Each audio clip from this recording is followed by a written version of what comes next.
ये मोदी जी का संसदीय क्षेत्र है, ये मोदी जी का संसदीय क्षेत्र है। और सर मैं एक ही बात बोलूँगा, मैं ज़्यादा बात नहीं बोलूँगा। हिंदुस्तान अगर जो बचाना है तो योगी आदित्यनाथ को प्रधानमंत्री बनाना है। इस सरकार में बहुत सारी ऐसी उपलब्धियां हैं जिससे कि बिजली, यहाँ की बिजली की व्यवस्था, रोड की व्यवस्थाएं और प्लस जो कानून, लॉ एंड ऑर्डर है उत्तर प्रदेश के अंदर, वो काफ़ी हद तक बहुत और बहुत अच्छी है। लेकिन कुछ लोग कह रहे हैं कि ये सरकार जो है लगभग उच्च वर्ग के लिए कार्य कर रही है और नीच वर्ग के लिए कोई कार्य नहीं कर रही है। उसके बारे में आपका क्या? सर इसमें तो कोरोना काल की वजह से, कोरोना की वजह से है और बाकी तो काम अच्छा ही है, काम बाकी सब अच्छा ही है। और मेरी सरकार से यही निवेदन है कि कम से कम इस प्रदेश के अंदर हम टैक्सी ड्राइवरों के ऊपर ऑल ओवर यूपी के अंदर सर एक समस्या, बहुत बड़ी समस्या है, उस समस्या के बारे में ये विचार करे हमारे योगी सरकार कि पूरे प्रदेश के अंदर सबसे ज़्यादा टैक्स यूपी के अंदर है ऑल ओवर इंडिया। इस यात्री कर 16,000 रुपया साल का लगता है सर, और सब प्रदेशों में, हरियाणा जैसे शहरों में, दिल्ली जैसे प्रदेशों में, इन जगहों पे 1,000 रुपया साल का सर टैक्स लगता है इस 4+1 गाड़ियों पे। और प्रदेश में, उत्तर प्रदेश सरकार में ये टैक्सी गाड़ियों का सबसे ज़्यादा टैक्स सर 16,000 रुपया सालाना लगता है। ये सर हमारे ऊपर बहुत बड़ी महामारी है। और रही बात कि डीजल का रेट जो इस समय आसमान छू रहा है, ये तो उत्तर प्रदेश में नहीं, ये हर प्रदेश में ही है, ऐसी बात नहीं है। लेकिन उसके आधार पे हम लोगों को सीएनजी का भी लाभ मिला, लेकिन सीएनजी अभी प्रदेश में और अपने शहर में बहुत कम लगी हुई हैं। इसकी वजह से हम लोग डीजल का ही सहारा लेके डीजल गाड़ियों को चला रहे हैं। और यात्री से अगर हम लोग 10 रुपया 20 रुपया अगर बढ़ा के मांगते हैं तो उनको लगता है कि हम लोग इनको लूट रहे हैं। लेकिन सर इस प्रदेश में 92 रुपीज़ प्रति लीटर डीजल हो गया है। कहाँ सरकार जब बनी थी भाजपा की, उस समय 55 रुपया 60 रुपये लीटर डीजल हुआ करती थी, आज 92 रुपये लीटर डीजल हो गया है। तो कम से कम इस प्रदेश सरकार से मेरा निवेदन है कि कम से कम हम टैक्सी ड्राइवरों के बारे में सोचा जाए, इस पर विचार किया जाए, गंभीर विचार है ये। लेकिन जो विपक्षी हैं वो तो कह रहे हैं कि सरकार कुछ मतलब कर नहीं रही है, कुछ उनकी उपलब्धियां नहीं रही, कुछ बना रही है, खाली लोगों को मतलब मूर्ख बना रही है। उसके विषय में आप क्या कहना? सर देखिए, मेरी अवस्था सर 38 ईयर्स है और पिछले मैंने बसपा का शासन भी देखा, सपा का भी शासन देखा, भाजपा के शासन में मैं बहुत छोटा था। लेकिन इन तीनों सरकारों के बीच में जितनी अच्छी सरकार इन्होंने ये चला रहे हैं, ये बहुत अच्छी सरकार चला रहे हैं। बाकी के सरकारों में, बसपा के सरकार में अगर गुंडैती कम हुआ करती थी तो लूट घसोट ज़्यादा हुआ करती थी। सपा के शासन में लूट घसोट भी होता था तो गुंडई भी होता था। लेकिन इन सरकारों में कार्य होता है, प्लस जो ये महामारी चली हुई है, ये न कि हमारे उत्तर प्रदेश में, हर पूरे वर्ल्ड इससे परेशान है और इससे ग्रसित है। रही बात कि इनको एक बार और चांस देना चाहिए, लेकिन जितना अच्छा योगी सरकार ने रिकवर किया है उत्तर प्रदेश के अंदर, ऐसा जितना जल्दी रिकवर किया है कोई प्रदेश इतना जल्दी रिकवर नहीं किया है। इसकी सराहनीय उनको जाती है। जनसंख्या नियंत्रण के विषय में मतलब आपका क्या विचारधारा है? सर ये तो बहुत बहुमूल्य है, क्योंकि आज के युग में आदमी और औरत और 2 बच्चे हों, इतना बहुत इनफ है सर। इसके ऊपर अगर जाएंगे तो आदमी खुद अपने भविष्य के बारे में नहीं सोच सकता है और ना तो बच्चों के बारे में, भविष्य के बारे में सोच सकता है। तो ये जनसंख्या नियंत्रण के बारे में योगी सरकार का ये बहुत अच्छा प्रस्ताव है। धन्यवाद। जैसे कि भाई साहब कहे हैं कि ये जो वर्तमान सरकार है काफ़ी बहुत कुछ निर्माण कर रही है, जो दिखाई भी दे रहा है। तो आप भी मतलब आपका विचार प्रदेश सरकार के विषय में क्या है?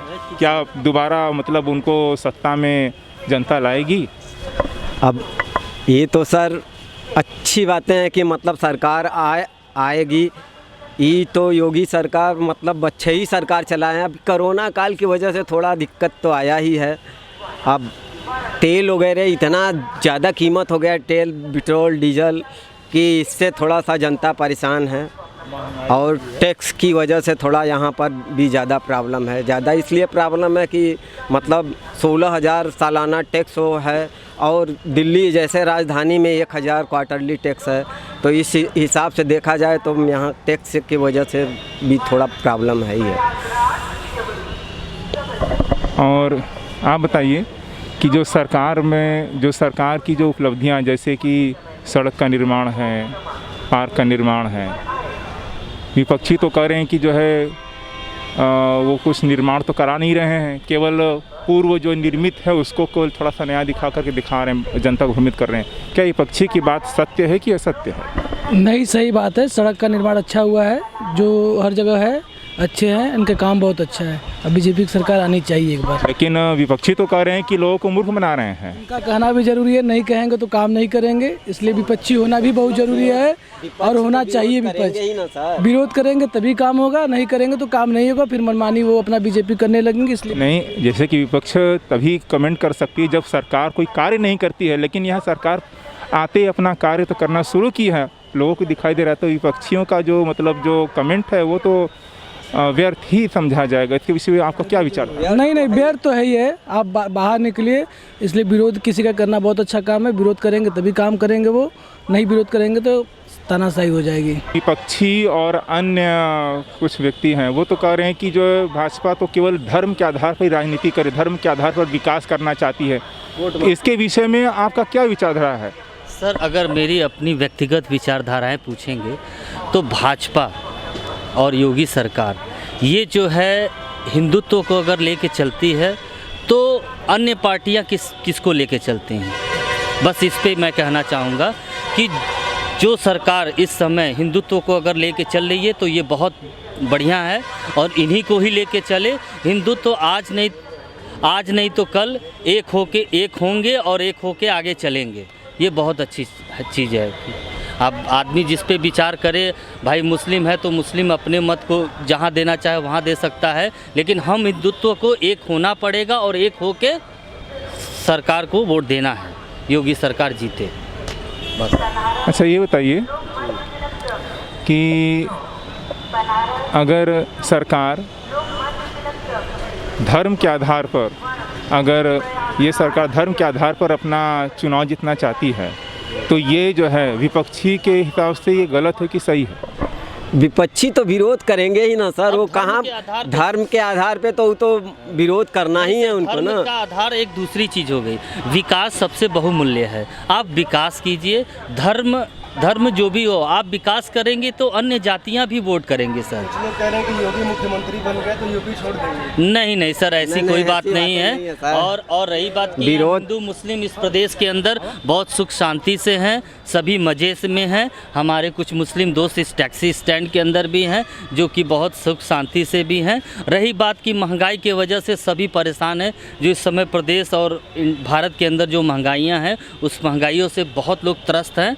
और रही बात कि लोग विकास चाहते हैं, सिर्फ विकास और विकास चाहते हैं। इसका मतलब ये है कि मतलब जनता का ये राय है कि सरकार जो है धर्म के आधार पर, जाति के आधार पर विकास नहीं करना चाहती है। वो सर्वजन हिताय सर्वजन सुखाय के आधार पर सभी की हित चाहती है और रणनीति करना चाहती है, मतलब अच्छी रणनीति करना चाहती है।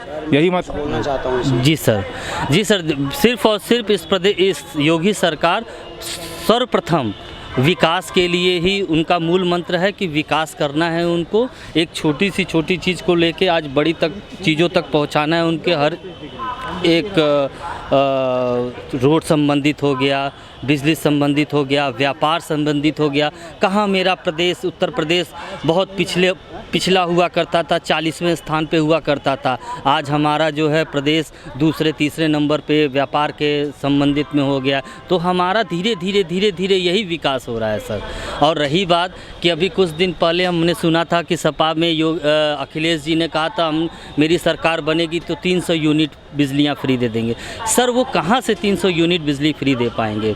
वो तो अगर 300 यूनिट अगर बिजली देते हैं तो वो सारा का सारा भार सेंट्रल गवर्नमेंट पे जाएगा। आज अगर अरविंद केजरीवाल अगर कितना 100 यूनिट फ्री दे रहे हैं तो वो भार किसके ऊपर जा रहा है? वो जा रहा है सेंट्रल गवर्नमेंट पे। और सेंट्रल गवर्नमेंट डिवाइडेड ऑल मतलब इंडिया के जितनी जनरेशन है सब पे डिवाइड हो जा रही है, तो वो धीरे धीरे सर महंगाई बढ़ रही है। ये फालतू की बकवास है सर कि मैं 300 यूनिट फ्री दे दूंगा, मैं 400 यूनिट फ्री दे दूंगा।